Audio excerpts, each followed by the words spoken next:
Sorry, I'm Well, having a little bit of an issue myself here. I don't know what no, happened. it's quite okay. Welcome everybody to Paraphobia Radio. We are back, and it's good to be back. And thank you for all your guys' likings and sharings. And that's the one reason why I did come back because I felt so much love from everybody. And without doing this with my sidekick, the Shadow, like always, thank you for being here with me and sticking by me. And I can't wait to get this started. Can you introduce our guest?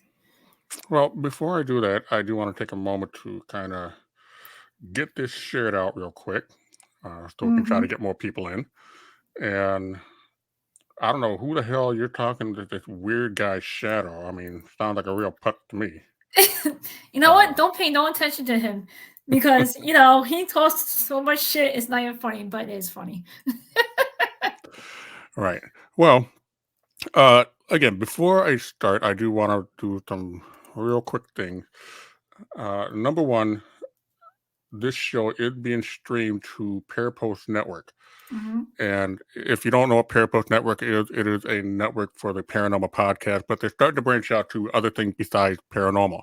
So check them out. Go to Parapost Network on Facebook. You can also find them on parapostnetworkcentral.net, as well as they have an app which is available on both Android and iOS. And we will get linked for Anna's Yep. new page set up. We are trying to work out some issues that are seem to be popping up and plaguing us. Uh, Yeah. kind of Facebook is strange. a real pain in the ass.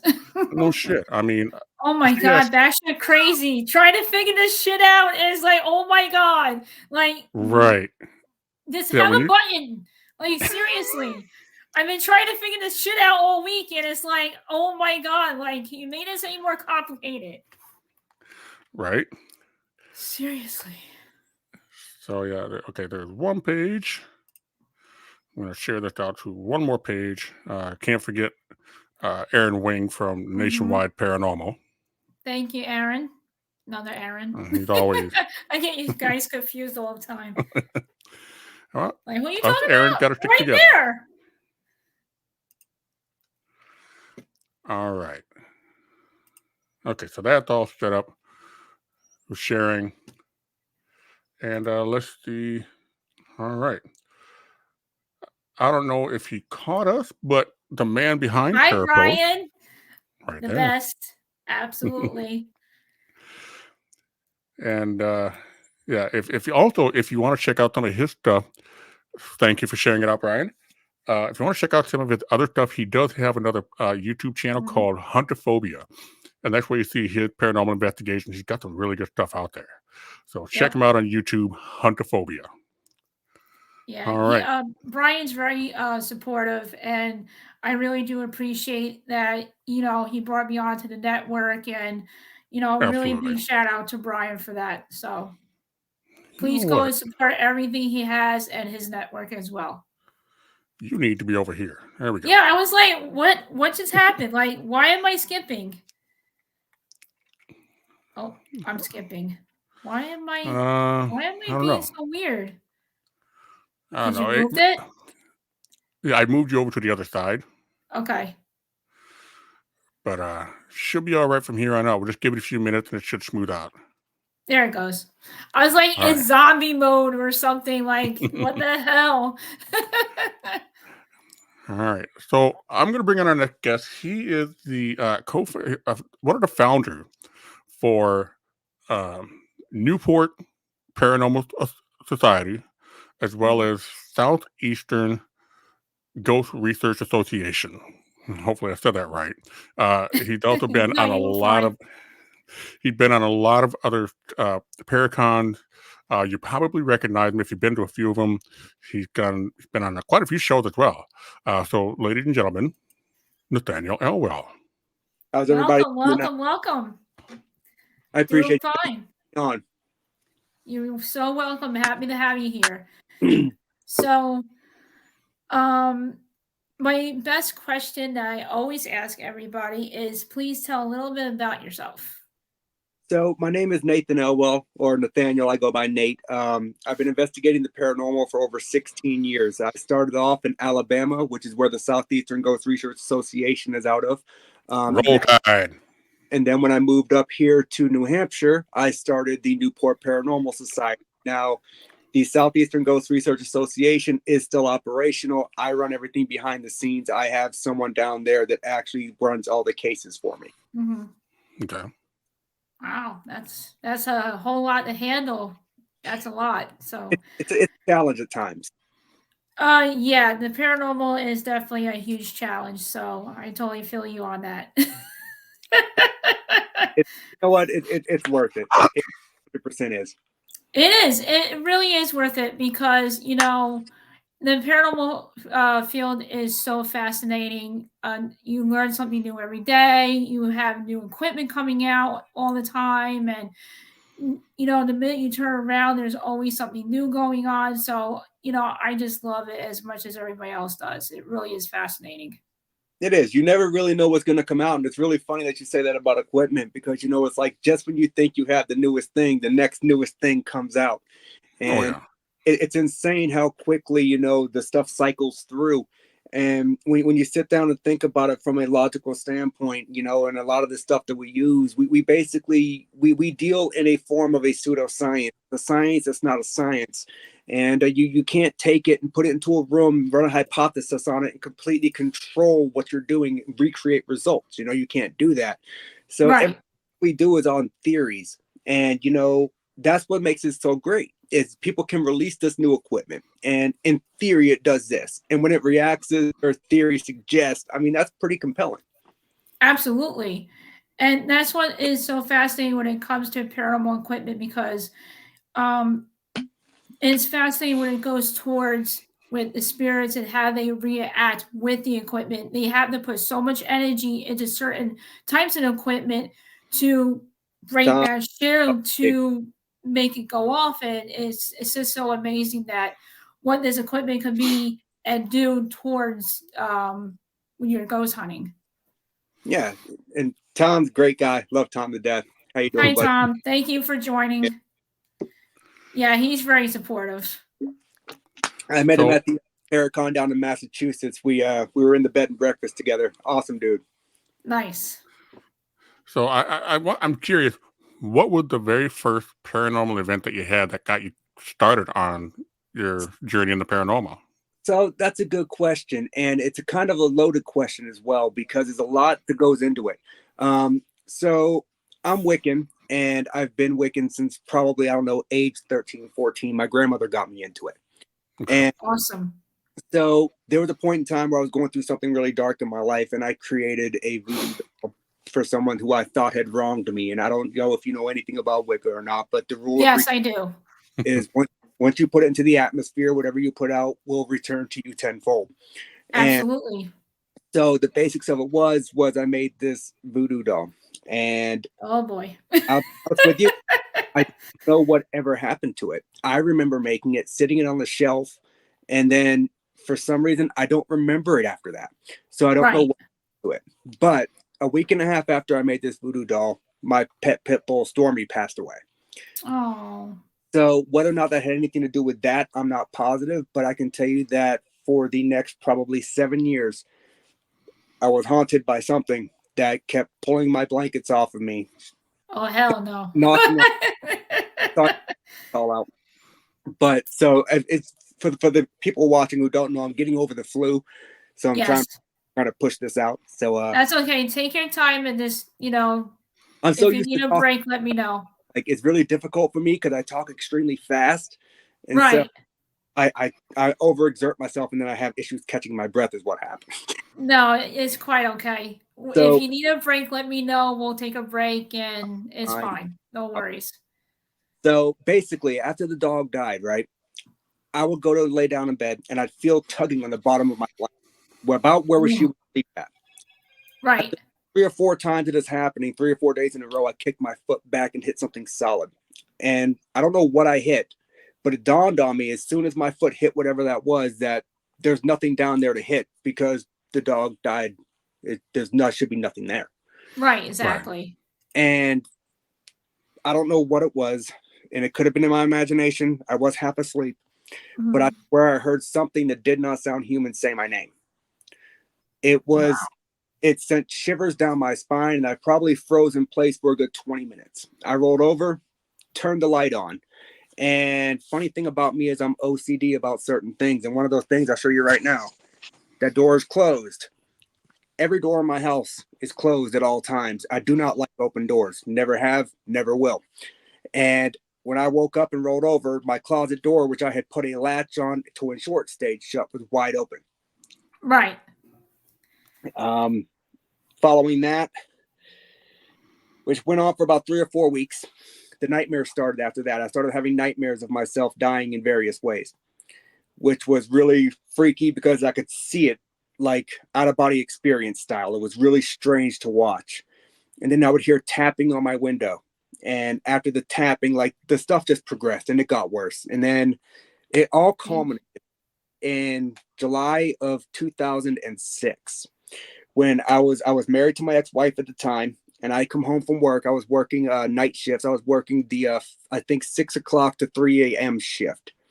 And I came home, I went to sleep, and I woke up experiencing a bout of sleep paralysis. Now, I'm not sure if either of you ever experienced that or not. Oh, yeah. It is one of the One scariest time. things you ever experience. No, I And haven't. I'm sorry to say. Real quick, hello to Sean Ellis from X Hi, Wolfpack Sean. Eternal X Wolfpack Paranormal. hey, Sean, thanks for joining in. And so when I was finally, I woke up. Oh, I lost train of thought. Sorry. So I woke up It's okay. and I felt this Sorry. pressure. Oh, you're good. I felt this pressure on my chest and on my throat, almost like I was being choked. And I couldn't exactly shake it off. By the Right. time I was able to, when I sat up, there was a figure that was solid black, like blacker than black. And I can say blacker than black because at this point in time where I lived, there was no street lights for probably a half a mile. So if the lights were off, it was dark. It was pitch black. Right. And I could still see this figure. Right. It drifted backwards down our hallway. And typically Oh, experience something that has to do with the paranormal and electrical malfunctions. The lights dim.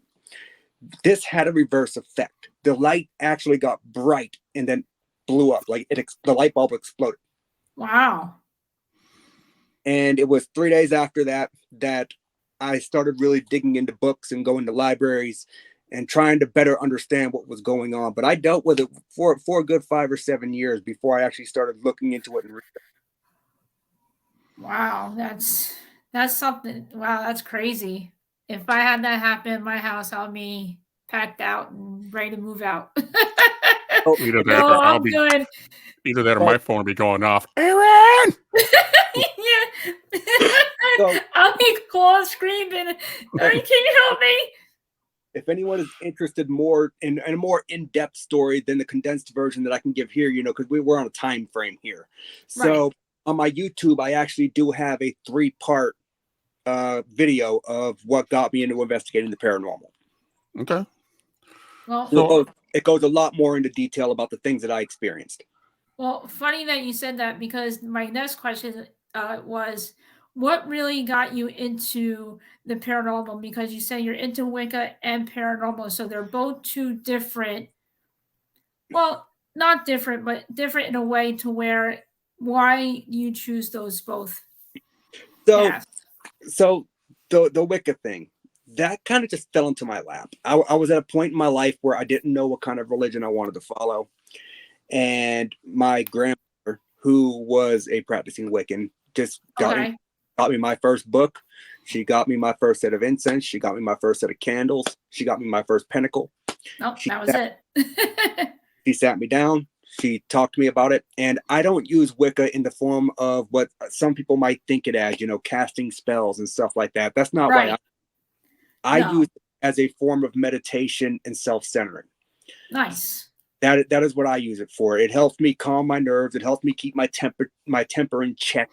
And so it's a good thing for me. I mean, that's basically why I study that particularly. Awesome. Real quick, this is Nathan Hardister. He is a graphic design artist.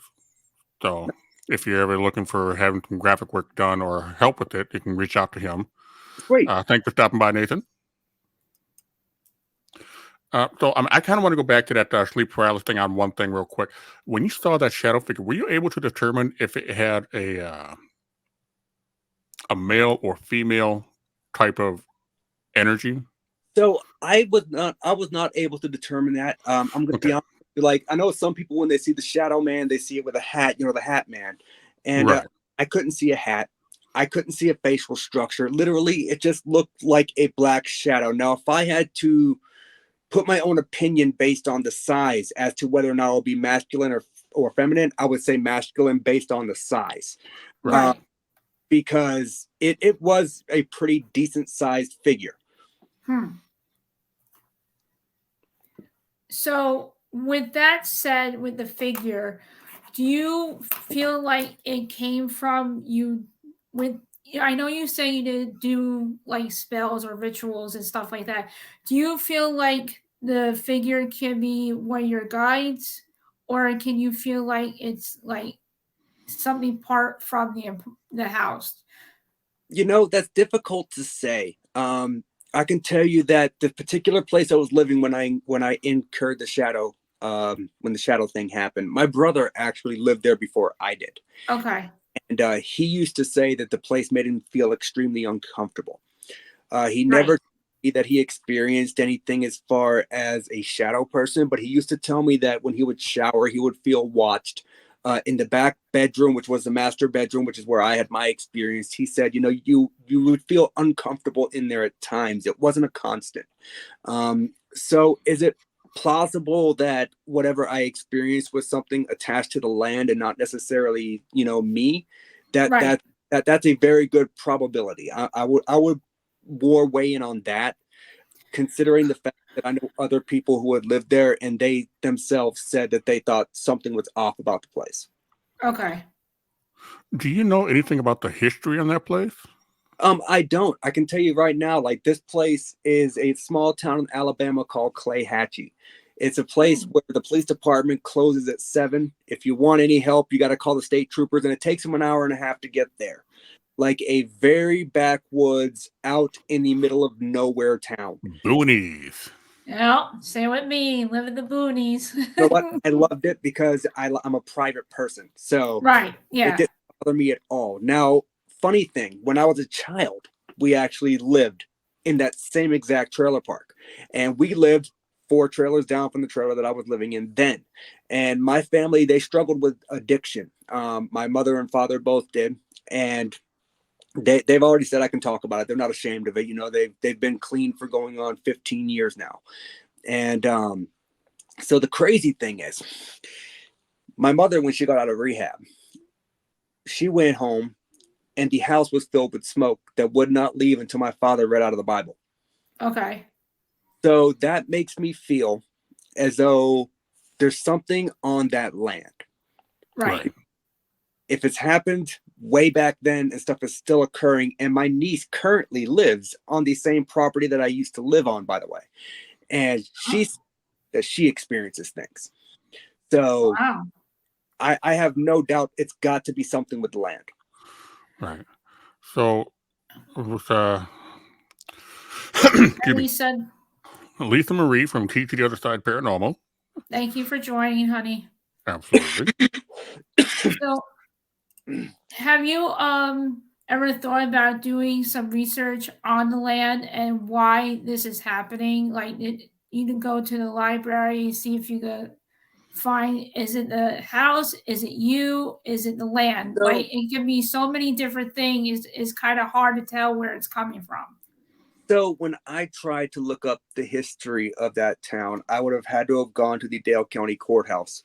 Okay. They did not have much information. They had the name of the guy that founded the town, and I'll be honest with you, it was so long ago I don't remember his name because there wasn't much to find. Right. There wasn't much history there. There was no Civil War battles in the place. There was no major events. So realistically, I don't know what would be causing it. I do know that there was Native Americans in that area at one point. So is it plausible that it could be attached to that? Maybe, but that's just Could speculation. be. What did she say? Rename it is now Mystic Firestorm. My Etsy store. I am working on the. Oh, okay. She's talking about working on her store. Yeah. Okay. So, okay, since there's really not much on the history of the place, which is kind of common for a lot of, especially older places, that record keeping was pretty shoddy Right. early on, and it wouldn't really start to see any kind of formal record keeping until like the 20 to 30. But Right. do you know anything about like maybe the geological makeup? I mean, is there like a running river nearby? Are there crystal quartz in the ground? Quartz, not so much. Quartz is not as common in Alabama as it is up here. But they do have a lot of limestone and soapstone. Oh, So okay. Cool. that's possible because there is a river that runs right through the center of that town. Okay. So in that town, and like that river, it's like chock full of limestone, and we all know that limestone's a conductor. So that is a route that I would say is plausible that could have something to do with it for sure. Right. Definitely. Yeah. Water is a huge energy when it comes to spirits, is very much that I do definitely know. Oh yeah. So that could be causing, the activity, the energy, boosting up whatever you have going on twice as more than it should. Oh yeah, because whenever you have running water, you have a constant flow of kinetic energy. So that energy's got to go somewhere. Absolutely. And of course to your house. Times it happens that way.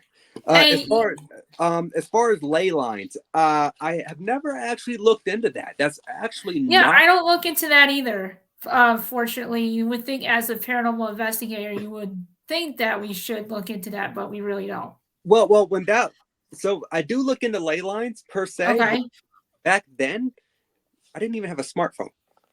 Like this was before smartphone. So I had to have had like an atlas or grid map, and not saying I don't know how to read one, but it would have taken a lot of work, and I honestly didn't put that much effort into it at that time.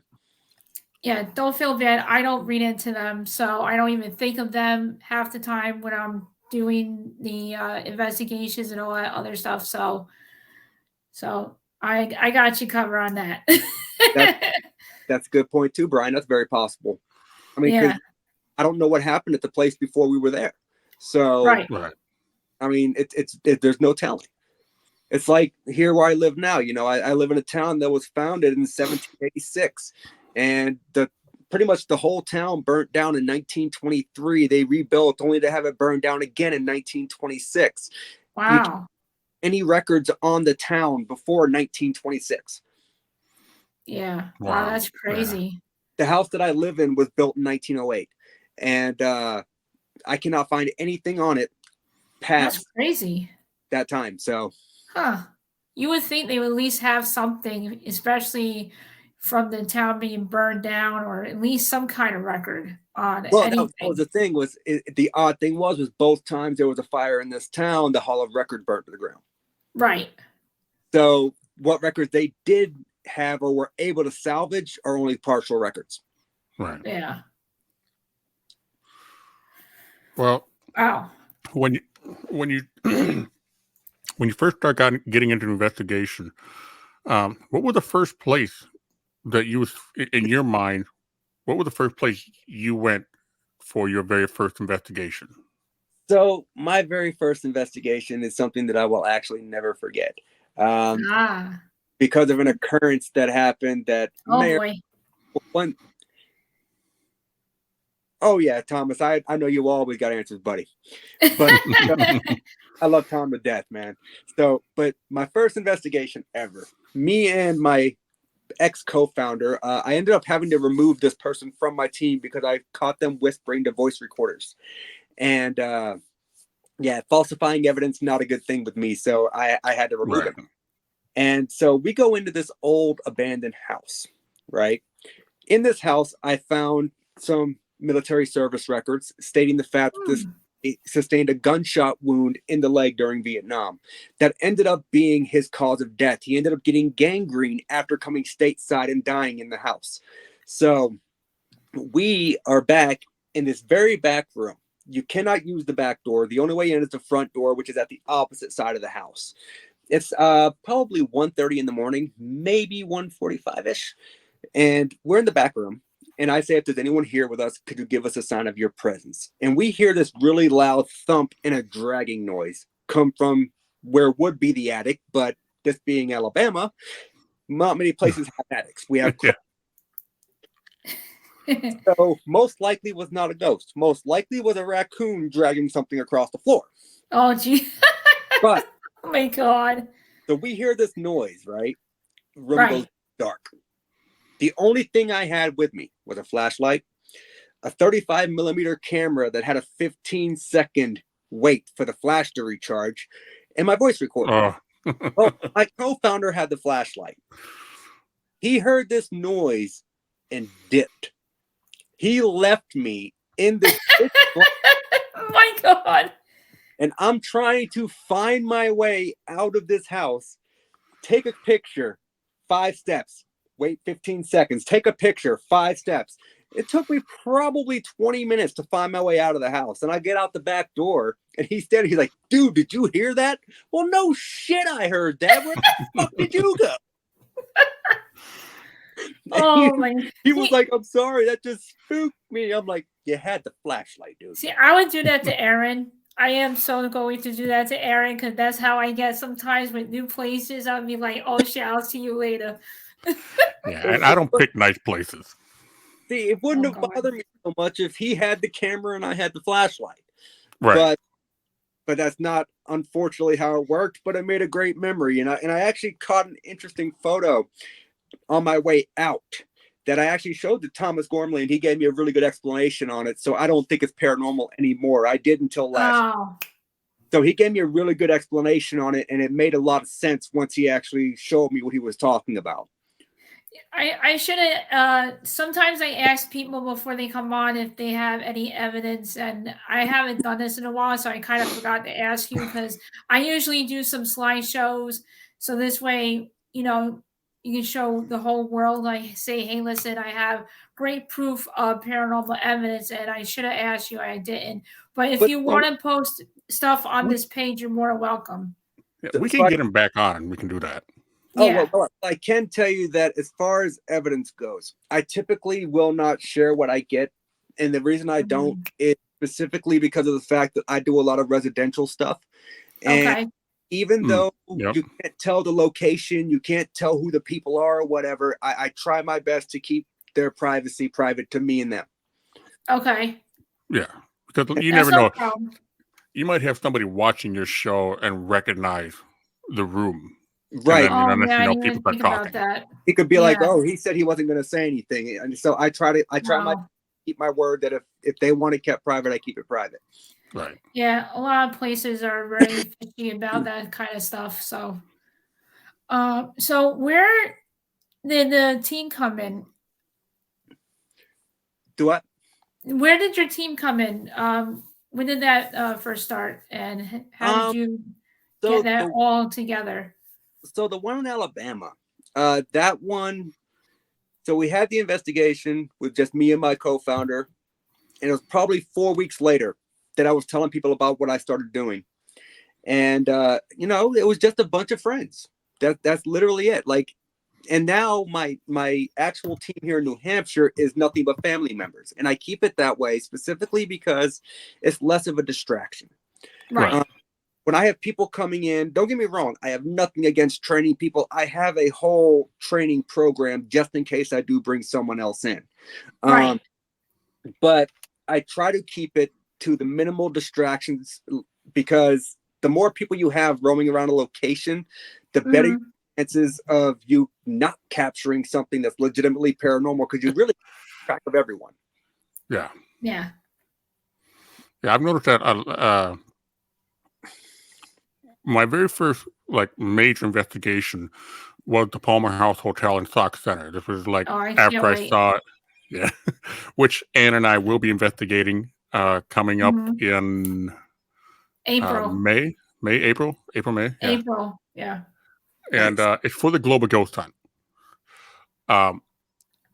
And which, by the way, if anybody's interested in the Global Ghost Hunt, you can go to www.globalghosthunt.com and register your team or your location. And it's definitely something worth looking into because it's all over the country and even across the world. I actually have looked into that, and if all goes right, hopefully I can secure the historically haunted Newport Opera House. There you Awesome. go. But when I did the Palmer House for my first time, just like right after I watched it being investigated by Ghost Adventures. Excuse me. Don't be You know picking what? on them now. Like, I got no problem with Nick Groff or Aaron Gouin, but Zach Baggins, I'm sorry. The guy, Okay, he's a a beep bit on of the a fool. K2. I get A it. beep on the K2. He takes off his shirt, flexes muscles. Demon! Get the fuck out of here with that shit. Dude, he could be watching this, can he not? He's a little douche. Yeah, I call him douchebagging, but Oh my god. I don't know you. So, anyway, I went there and I actually invited quite a few people. I'm stealing that. But the thing is, the Palmer House, with it being a hotel, and there's like 4 levels, I think, and there's quite a few rooms, we were able to break apart.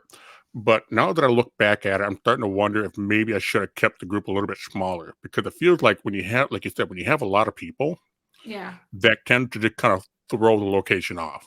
I don't know if it's the personal vibe people throw off, or if there's just too many equipment, whatever. Right. It's all the people from all the times that I have done events at asylums and stuff like that, it really does, like Aaron was saying, makes it hard because one, you have a lot of people's different energies thrown off.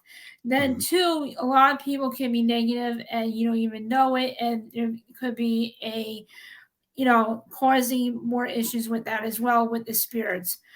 Sometimes when there's a lot of people in there, it's hard to get EVPs. It's hard to get any type of evidence because everybody is so loud and everything else. It makes the investigation impossible to do sometimes. So keeping it very small is the best way to go on my end. That's the way I feel on that. I agree, especially when it comes to the audio. Because when you have a big group of people, and they may not realize that they're whispering, and that little whisper right order, and it's pictures are the same way. You could take a picture and not know there's a group down the hall and catch a picture down the hall of someone who's standing in a shadowy spot, and guess what? It looks like a shadow person on your camera. Yeah. But it's actually a person that's standing there in that doorway. Yeah, I hate when everybody starts talking and you try to do an EVP session like you said, and then everybody whispers and they don't quite understand the whole routine and the how to do an investigation.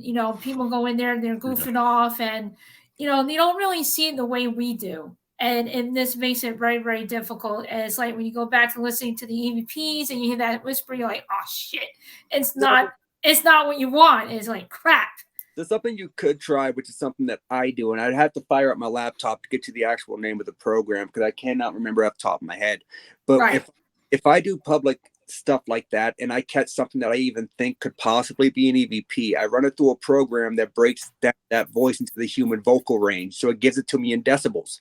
So if it actually falls above or below the human vocal range, the limit that our voice can physically reach, and it falls below or above that, and you've caught a legitimate EVP. You can actually scientifically validate that. Nice. So that is one route that you could go, and I have done that in the past when it comes to public style hunts, because it does make it a little bit easier for validation. That's awesome.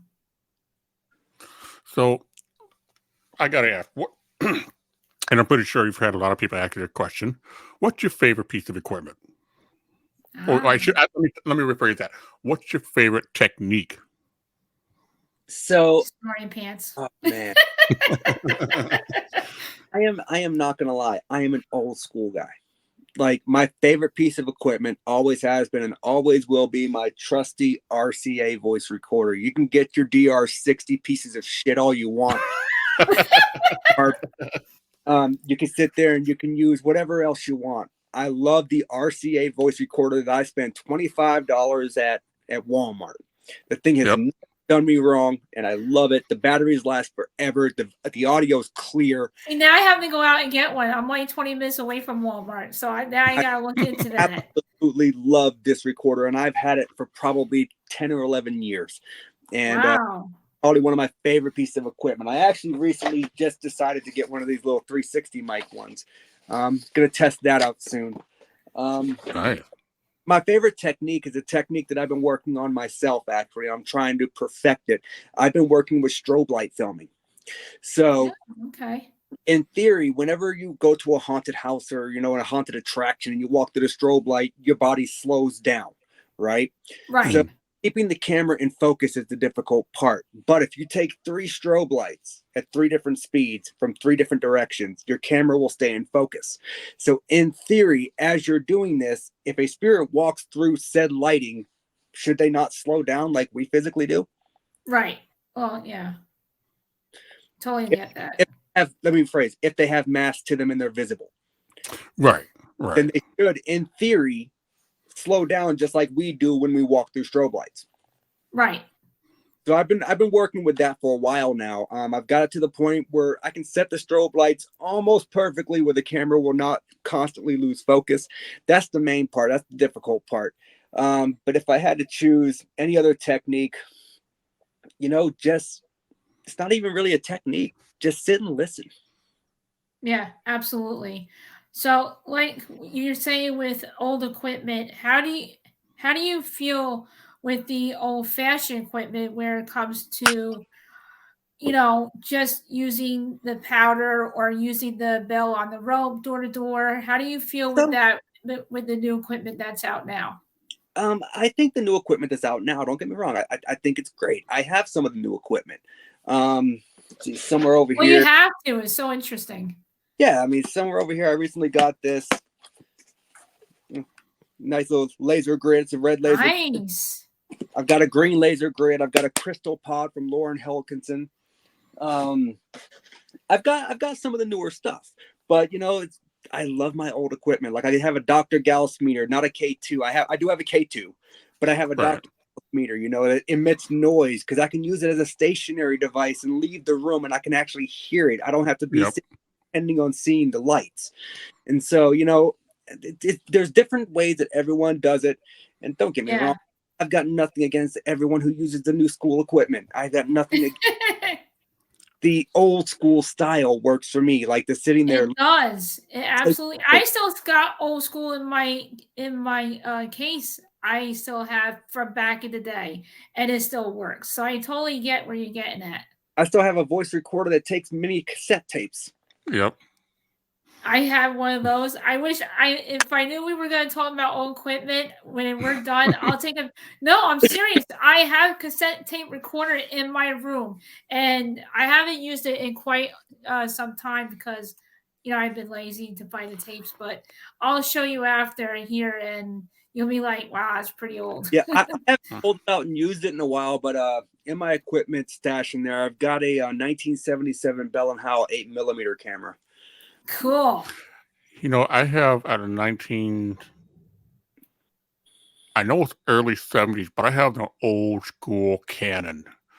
Nice. The all steel body that, the one that if you just whip it one time around your head, you're going to kill somebody. Show off.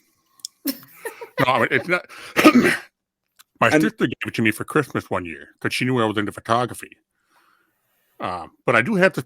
I know I'm going to stir up some shit here with this question or point of view. Boy. Yep, here I go. Here we go. Fucking apps. What are your thoughts on mobile phone apps? Depends on the app. So see, that's how I feel. So here's the thing. On my YouTube channel, I actually download and test paranormal applications. I call it the Paranormal App Test. I actually have season 2 coming out this year. I do all the legwork for people so they don't have to do it. And I can tell you right now that 90% of what I've tested is absolute junk. Right.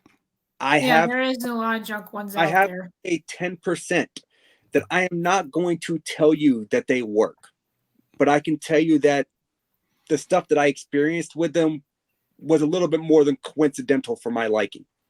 Right. So do they possibly work? In theory, yes. But I want you to think about this, okay? You got your cell phone, right? Absolutely. If your cell phone, you got stuff like this. You got real quick.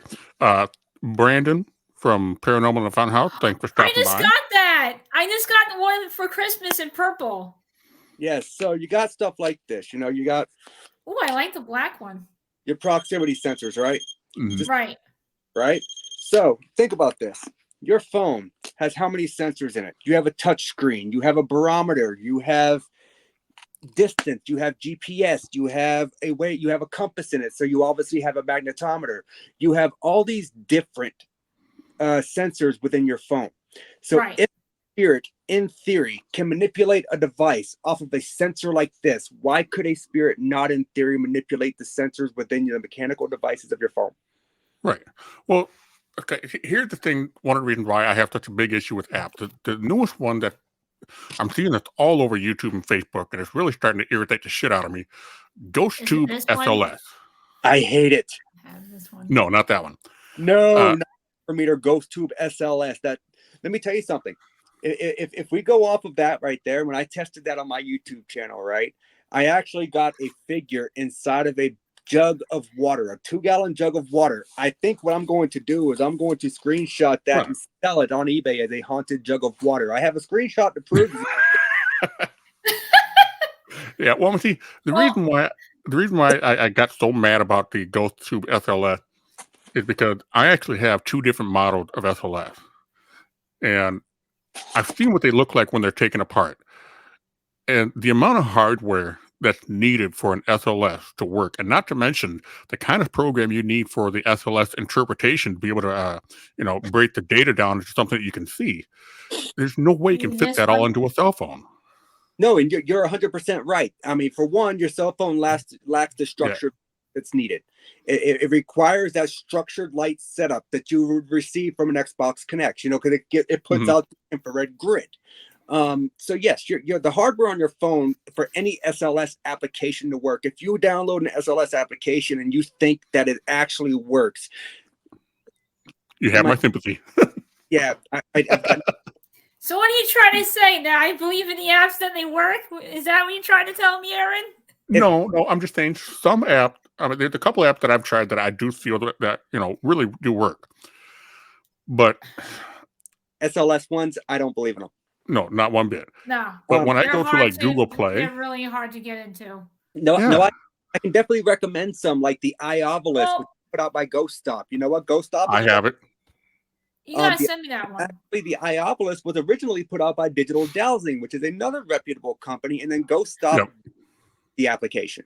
All right. So I have this one app I used when I went to do an investigation a couple weeks ago, and I took a picture of it saying my name. So it's called Spirit Talker. I don't know if you see people use it on YouTube sometimes.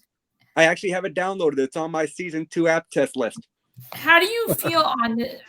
No, I'm being serious. How do you feel about this one? Because I was shocked when it said my name. Now, these apps could say so many different things that you can't really tell if there really is saying from a spirit. But when it said my name, I kind of freaked out because it was like I wasn't even saying anything and it happened to say my name. So how do you feel on this particular app? So I can tell you, and this is just how I do things. I'm not going to tell you how I feel on it because I haven't tested it. Damn. Damn it. I don't rate things based off of what I see. I don't rate things based off of the other people's experiences. I rate my own personal experience with the application as to whether I think it works. I can tell you that the things that I have seen from certain shows are impressive. Other shows, not so much. there are some people that over accentuate it, and I'm not going to call anybody out by name. That's not what I'm here for. But one of them is a very popular YouTuber, and I actually enjoyed his content. And so he started using that app. And the reason for that being is because since he started using it, everything that seems to come through it, he takes it as the word of God. And that's not okay. That's not how you should be doing it. I think I know who you're talking about, but if you don't want me to say the name, that's fine. I won't Don't say call anything. people out. Like, that's not, I'm not here to make waves. If I make waves, I make them. It just causes issues, and I'm here to support everybody into the field. This is what this show is about, so I'm not like that. So speaking on apps, when it actually does come out, I'm hoping it will be out this year.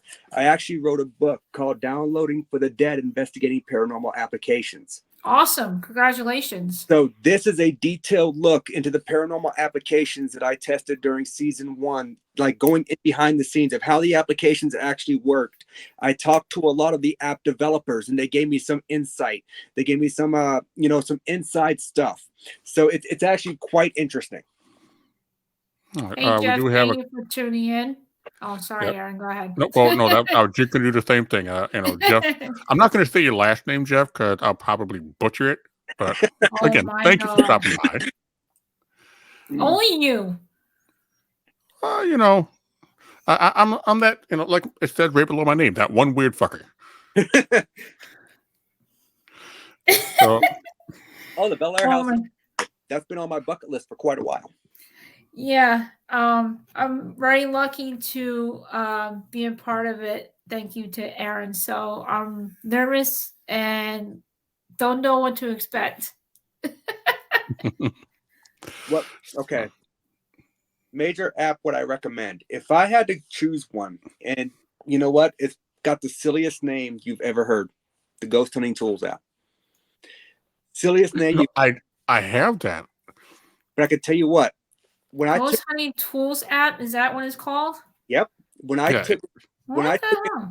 hang on. When I took it to Medfield State Hospital over in Medfield, Massachusetts, right? I got 15 names that came through it, and every single name I traced back historically through documentation to the hospital being a patient or someone who worked there. Yeah, I'll send you the link for that one after the show, Anna. Thank you. I love that app. It's one of my choose. If I had to choose a second one right behind that, it would definitely be iOvilus. Yeah. Which I will say, for those that are watching or listening, iOvilus is only available for iOS, whether it be the iPad or the iPhone. Yeah, which I have. Yeah, and I think right now it's only like $1.99 or $2.99. Yeah, it's like $1.99 or $2.99. When I first got it was when it first came out, and it was $10. I should have waited. Yeah. But right. It is what it is. Someone asked me to test it, and so I was like, okay. And someone actually this year sent me $20 to get EchoVox because they want me to test EchoVox for them. Which one? Because there's a couple of versions. Whatever one costed $20. They sent me $20. Okay. My guess it's probably one made by Big Bear Technology, which is the same company that made some software for Nick Groff when he did Paranormal Lockdown. Yeah, so the background to it is orange. That's the most I've gotten out of it. Is I opened it up to see what the background looked like. Yep, that's the one, and it's actually a really interesting app because, and that's what I've heard. Similar, it's similar to an SB11 where you're able to sweep on multiple channels. Nice. So definitely worth looking into. Forward to it. Like I said, the guy was like, I really want you to test this, and I'm like, I'm iffy on spending $20 on an app. I was like, I don't make money off of what I do, like my TikTok, my YouTube, none of that. I don't make money off of any of that. And so he was like, well, look, if you're worried about the money, I'll pay for it. And he sent me $20. Okay. Right. Nice. He really wants me to test it that bad, then all right. Hey, I'll test it for you. I'll be happy to. All right. And we just got people just popping in on the comments. So awesome. Head EchoVox, call out my full name. Yeah. Interesting. Yeah, EchoVox is definitely, you gotta check that out. Yeah, I'm definitely looking forward to it. I do believe it's actually the first one that I have slotted to test this year. So I've got 20 apps that I have slotted to test this year, and I believe that's the first on the list. Okay. Awesome. I'll have to get it. I know that this damn thing needs to go away. Yeah, well, I feel horrible that when you told me you were feeling good, I was like, oh, I forced him to be on here, and You're all right. I actually had another podcast on Tuesday, and I felt so bad on Tuesday, I actually canceled that one. Like, I could barely talk. Wow. I was gonna try and out and make it, and the guy was like, "If you can't be here 100%, he's like, let's just reschedule." Right. Yeah. But I hate doing that if I don't have to. Yeah, I that's why I'm so happy that you were able to, stick it out today. And thank you. I appreciate it. Like I said earlier. Not a problem at all. I've enjoyed it so far. It gave me something to do other than sitting my ass around downstairs. Well, I'm glad you enjoyed it. That's what we're hoping for. So the little guy's asleep. The roommate's doing God knows what. Who cares? But oh God. So I do have one question. What has been the scariest moment you've had in all of your investigation? Question stealer. Oh, this one's an easy one. Old Coffee County Jail, a small town. Ooh. Alabama. If you didn't know this town was there, if you were driving and you blinked, you drove through it and didn't even know it. Right. Oh shit. Very small population of 370 something people. So they had the first jail of Coffee County. Now the jail itself was built to house 88 inmates. At one point in time during its maximum, I think they had 196 people there. So overcrowding, definitely a problem. Back 70s, there was a guy who fell asleep with a lit cigarette and his bed caught fire and he burnt to death in the bullpen housing upstairs. And holy crap. So the main thing, 1992, Elba's prone for flooding. Okay. 1992, they had the last major flood of the 90s, or that era, I guess you could say, not the 90s, because I think it was 98. And but anyways, the prison was shut down by that point. The jail was shut down. I think it shut down in 95. But in the flood of 92, 13 inmates lost their lives because they couldn't get out of the flood water. They couldn't get up. We investigated that place. And at the time, they had a haunted attraction there. So, Jesus. There were props everywhere. So you kind of got a little spooked every now and then because you come around a corner, think it's a person. It's not a damn person. It's a prop. Yeah. But was the whole facility is a 2-story facility. They had a bullpen style upstairs where you had, I think it was broken off into 10 different quadrants with 15 bunks per quadrant. So that's the style, right? Downstairs is where you had your like overnight holding cells and your one solitary cell. So the solitary cell, it was so old that it took 6 of us to get the door open. We took WD-40, we sprayed the hinges. Like these hinges were rusted. They would not open. We finally got the door open. I go in there. I'm sitting in there doing audio work. I'm in there maybe 7-8 minutes. The door that just took 6 of us to open slammed shut on its own volition and was stuck in there for an hour. Wow. Holy crap. Don't know how. Sucks. But they couldn't get it back open once it shut. The wind didn't hit it, I promise you that. So don't know how it shut. Still have never been able to figure it out. But when you're not expecting that to happen because of how many people it just took to open that and that thing slammed shut, let me tell you, one of those moments that you wish you had brought a clean pair of underwear with you. But I did not. Wow. It sounds like the spirit pulled a Gandalf on you. You shall not pass. Didn't do that. You did that job. I like that. And but let me tell you, like, it was weird because that was one of the only major occurrences we had for the 9 hours that we were there. We had a few pieces of audio. The old metal staircase, you could hear feet steps going up the staircase. But there wasn't anything really major that happened other than that one big occurrence. Right. But that big occurrence was enough for me to be like, okay.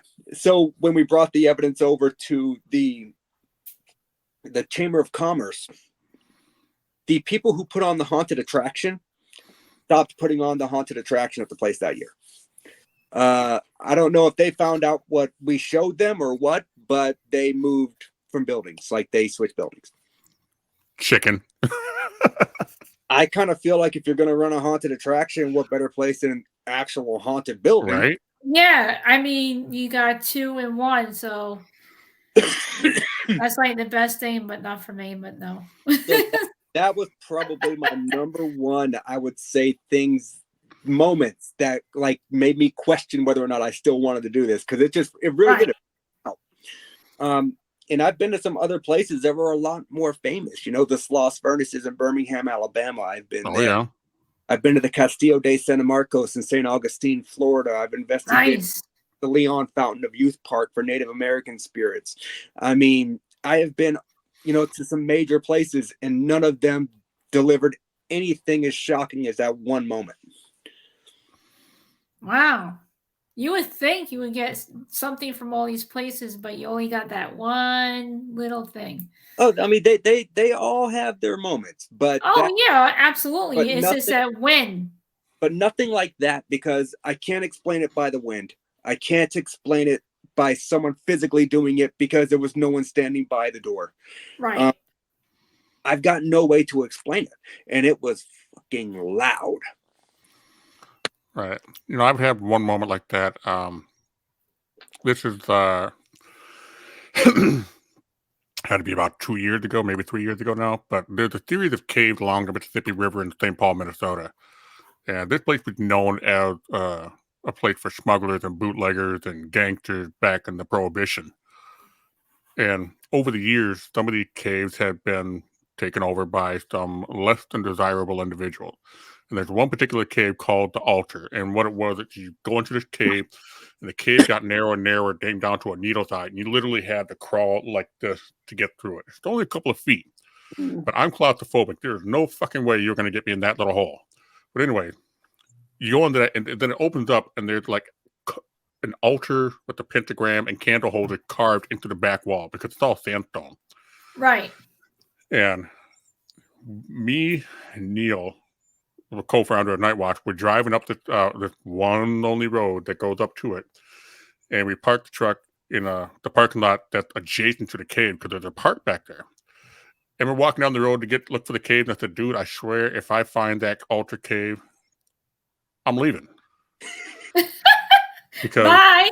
Yeah, this cave, the last time before this, I was there with Neil. The last time we were there, my friend Ronnie crawled in there. All of a sudden, you hear him go, nope, nope. And you see him trying to wiggle back out. Apparently, not too long before, somebody was there doing something, because he said the candles were lit and there was some black liquid on that altar. Fuck that. I'm out. Hell no. And so, yeah, that happened like almost 30 years ago. So I'm back there with Neil. We're looking at the markers on the road, and they'd have these arrows that point up. And we find one, and I'm like, oh, okay, well, let's go check this one out. We get up there. We notice there's markings around the cave. I'm like, fuck. So I grabbed my SB7. Now, it was hard to recognize, because the city tried to blast most of them shut or fill them with cement. And there was a small opening. I grabbed my SB7 with the speaker. I stick my hand on there. And I actually have this on YouTube, I think. I said, is this the altar? A couple of seconds later, yes. Turned off the SB7, put everything back in my vest, and walked right back down the hill. Gone. Yep. I don't blame you. And yeah, even it's been 30 years, but that place still scares me. Wow. It's like a place I'd want to check out at least once. I mean, I'm not a fan of tight spaces, so I don't know how. I mean, I'm not. Yeah. But oh, thank you. Yeah, I don't know what scared me more, those cramped spaces or demons. I'm not really claustrophobic. Up here in Newton, Massachusetts, they have this house that I can't remember the name of it, but they have some slave shipping boxes, and I stuffed myself into one of those once for a photo, and that was quite uncomfortable. Right. The weird spots I find myself, like anytime I see a stockade, like one of the ones you got to stick your head and arms through, I got to go in it. I see something weird like that, I've got to do it. Right. Well, what are you doing, Anna? Well, sorry to say, it's about that time. I would love to chat more, but hour is definitely up. You know what? There's always another time if you guys want. Absolutely. We'll definitely get you back on. Yeah. We haven't even tipped the iceberg of things yet. We did, I think it's the first podcast I've ever been on where no one asked me anything about my TikTok, so I appreciate that. That was actually kind of refreshing. Well, trying to keep it more focused on the paranormal and no, I like it. It was refreshing. Well, this is what this is all about. This is about you. It's not about other things, and I want to make sure that everybody got to hear what you had to say for you, what you got going on, and that's what's important. Yeah, I agree, Brian. It was a great show. Thank you, Brian. I enjoyed the conversation for sure. Yeah. Well, I try to keep it very entertaining, very smooth, and support whoever comes on. So. Oh yeah, we got some great things coming up this year. So. Absolutely, you're more welcome to come back anytime you like. Hey, that's you guys to decide when I come back, not for me. Well, you know what I mean. Since we are wrapping this up, is there any specific thing you want to make announcements on to let people be aware of, or? So the main thing we got going on right now is September 20th. I believe it's the 20th. I'll be at Wilson Castle in Vermont doing an event. Ooh. September 21st, I will be at the USS Salem in Quincy, Mass doing an event. Nice. So 2 in a row, completely different spectrums of the state. That should be fun. Right. But yeah, so those are the 2 major things that are going on right now that I kind of feel like are important. I've been on the USS Constitution, but never done the Salem. So doing a metal battleship compared to a wooden one, I always wanted to do one of those. I never got to do one yet. I'm really curious to see how the acoustical difference is. For sure. Wow. For sure. All right. Well, for those of you that are watching or listening, if you want to check out some of his stuff, you can go down to the description down below and click on his TikTok link. And I will actually go on to YouTube, find his YouTube channel, and share that on Paraphobia Radio page, as well as Spectre Radio and the Phantasmagorian. I'll send you a link to it after the show, buddy. All right. Other than that, anything you want to say, Anna? Thank you for being here, and we are fully back and ready to, get ahead with more guests. I already got some lined up, and I can't wait. And I can't wait to have you back, like I said. And no, I will be posting some stuff that I got going on my page pretty soon, and just keep your eyes peeled for new surprises. All right. And I greatly appreciate you guys having me on. Thank you. It was a pleasure. All right. Well, I'm just going to put you in the back room. So hang out real quick for a minute, and we'll close this out, and we'll talk about where to go from here. All right. Well, ladies and gentlemen, that is Nathaniel, whoever you want, Nate Elwell. That's what I had you say. Oh my God. All right. We'll talk to you in just a minute, Nate. Yes, sir. All right. Wow. Well, definitely going to have to get him back on. Another fantastic, successful show. Thank you, Aaron. You're welcome. And, be sure to like, share this video. Do the same thing for Nate Elwell on TikTok. Mm-hmm. Yep. We're all trying to help each other out here. And absolutely. Again, don't forget about Parapost Network Central. You can find them on Facebook. If you have a podcast and you want to stream it on there, they'll be more than willing to help you out there. Yeah, Brian, very supportive. Absolutely. And then we also have Parapost app, which is available for both Android and iOS. And see, what else am I trying to remember here? Oh, your candle. Oh yeah, I totally forgot. Your candle. I'm so caught up with with the new radio. Well, not new, but coming back with the radio show. I kind of totally forgot about my tarot card readings and my candles. Please look out I will post on here Shopify and Etsy. A new line of candles are coming out next week. Which are awesome. Thank you very much, Aaron. I'll have Aaron post on his page. So you guys, they are selling out, and which I'm very happy about. I am making new jewelry, so that will be coming soon. I am on TikTok. I do TikTok live readings, so go ahead and check that out. I will send the link here and on his page as well. If you're interested in a reading or a spiritual reading, please private message me, and I will be happy to do so. All right. Well, thank you for that reminder. You're welcome. I know it's been a while, and you're going to get back into this. And also I noticed that a little slowness. Just bear with my internet. I am out in the boonies in Virginia. We just had a storm, so my tower will slow things down here and there. So just bear with it. If I look like a dead zombie, frozen every once in a blue moon, I can't help that. So, which is one of the reasons why she got me out, though. If she doesn't blink out, I'll just be here to fuck shit up. That's what he's there for. All right. Well, I've always said this on Spectre Radio, but I think it's kind of fitting for this one. Be smart, be safe, and as always, stay spooky.